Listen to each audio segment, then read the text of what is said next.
Breaking news చూస్తున్నాం. Cinema టికెట్ల ధరల పెంపుకు సంబంధించి మంత్రి కోమటిరెడ్డి వెంకటరెడ్డి సంచలన వ్యాఖ్యలు చేశారు.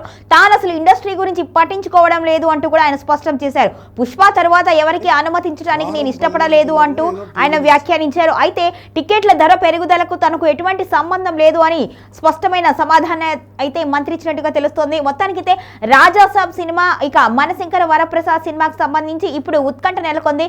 రాజాసాబ్ సినిమా 2 రోజుల క్రితం రిలీజ్ అయింది. ఈ సినిమాకు సంబంధించి టికెట్ ధరలైతే తెలంగాణలో పెరగలేదు. అయితే మనశంకర వరప్రసాద్ గారు సినిమాకు సంబంధించి టికెట్ ధరలు పెరుగుతాయని వార్తలు వచ్చాయి. అయితే దీని మీద హైకోర్టు సీరియస్ అయింది. ఆ నేపథ్యంలో ధరలు పెరగవు అంటూ కూడా వార్తలు వచ్చాయి. అయితే అనూహ్యంగా ప్రభుత్వం నుంచి ఒక విషయం అయితే బయటికి వచ్చింది. టికెట్ ధరలు ఒక వారం రోజుల పాటు పెంచుకోవచ్చు.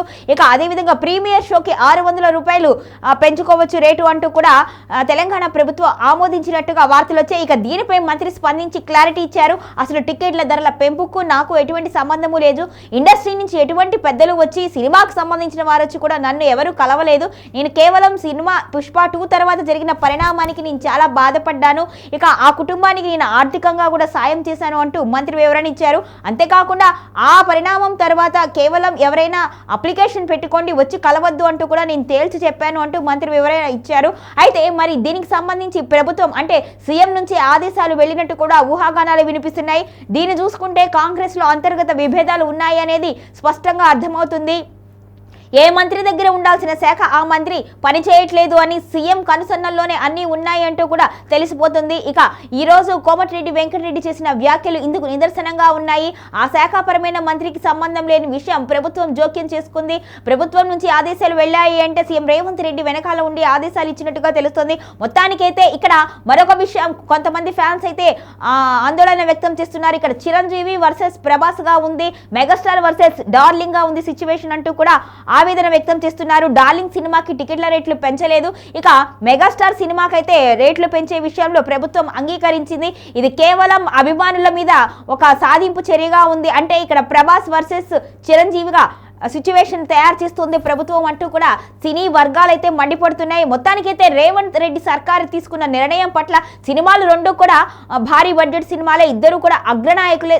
వయసులో సీనియారిటీ ఉన్నా కానీ రెమ్యునరేషన్ విషయంలో, సినిమాల విషయంలో, ఫ్యాన్స్ విషయంలో ఇద్దరు సమానంగానే ఉన్నారు. మరి ప్రభాస్ విషయంలో చాలా ప్రతికూలంగా స్పందించిన ప్రభుత్వం మెగాస్టార్ విషయంలో మాత్రం సానుకూలంగా స్పందించింది. మెగాస్టార్ సినిమాకి గ్రీన్ సిగ్నల్ ఇస్తూ కూడా రేట్లు పెంచుకోవడానికి వారం రోజుల అనుమతి ఇచ్చింది. మరి ఇదేంటి, కావాలనే ప్రభాస్ ను అణిచివేసే కుట్ర జరుగుతుందా తెలంగాణలో అంటూ కూడా డార్లింగ్ ఫ్యాన్స్ అయితే అనుమానం వ్యక్తం చేస్తున్నారు. మొత్తానికి ఇది కాంగ్రెస్ లో చినుకు గాలివనగా అది ఇండస్ట్రీ వైపు కూడా వీస్తుంది. ఇక్కడ ఇండస్ట్రీలో కూడా 2 వర్గాలుగా ఉండడానికి అవకాశం ఉన్నట్లుగా కాంగ్రెస్ ప్రభుత్వం ఇక్కడ పన్నాగం పండింది అనే ఆరోపణలు కూడా వినిపిస్తున్నాయి. మొత్తానికైతే కాంగ్రెస్ ప్రభుత్వం సినీ ఇండస్ట్రీకి అన్యాయం చేస్తుంది. ఒకవైపు ఇండస్ట్రీని విడదీసే ఇదిలో ఉంది.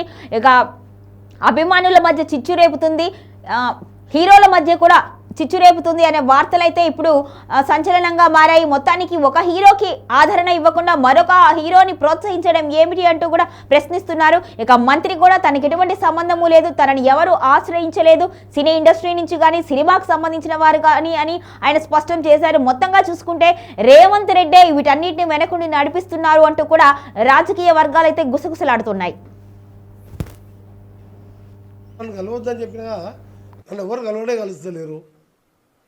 నన్ను కలుస్తలేరు. వెంకటేష్ పుష్ప 2 నేను సినిమా ఇండస్ట్రీ గురించి పట్టించుకోవడం ఎప్పుడూ బంద్ చేస్తాను. నేను మొత్తం చెప్పని ఆయన అడిగిన దానికి ఒకరు అడిగితే కదా, సినిమా ఇండస్ట్రీ గురించి పట్టించుకోవడం బంద్ చేస్తాను. పుష్ప తర్వాత నేను కొత్త బెనిఫిట్ షోకు సినిమా టికెట్లకు పెంచమని నా దగ్గరికి రావద్దు అని వారం 10 రోజుల కింద కూడా ఏదో టీవీలో ఇచ్చిన. మొన్న ఆ మధ్యలో 2 రిలీజ్ కానీ, నిన్నగాక మొన్న ఒక రిలీజ్ కానీ, రేపు రిలీజ్ కాబోయే కానీ నా దగ్గరికి ఫైల్ రాలేదు. ఆ 2 సినిమాలు కూడా నేను ఎట్టి పరిస్థితి అప్లికేషనే పెట్టుకోవద్దు, నన్ను కలవద్దని చెప్పినా నన్ను ఎవరు కలుస్తలేరు. వెంకటేష్ పుష్ప 2 నేను సినిమా ఇండస్ట్రీ గురించి పట్టించుకోవడం ఎప్పుడూ బంద్ చేస్తాను. నేను మొత్తం చెప్పని ఆయన అడిగిన దానికి ఒకరు అడిగితే కదా, సినిమా ఇండస్ట్రీ గురించి పట్టించుకోవడం బంద్ చేస్తాను. పుష్ప తర్వాత నేను కొత్త బెనిఫిట్ షోకు సినిమా టికెట్లకు పెంచమని నా దగ్గరికి రావద్దు అని వారం 10 రోజుల కింద కూడా ఏదో టీవీలో ఇచ్చిన. మొన్న ఆ మధ్యలో 2 రిలీజ్ కానీ నిన్నగాక మొన్న ఒక రిలీజ్ కానీ రేపు రిలీజ్ కాబోయే కాదు నా దగ్గరికి ఫైల్ రాలేదు. ఆ 2 సినిమాలు కూడా నేను ఎట్టి పరిస్థితి అప్లికేషనే పెట్టుకోవద్దు, నన్ను కలవద్దని చెప్పినా నన్ను ఎవరు కలుస్తలేరు. I'm against Pushpa 2. నేను సినిమా ఇండస్ట్రీ గురించి పట్టించుకోవడం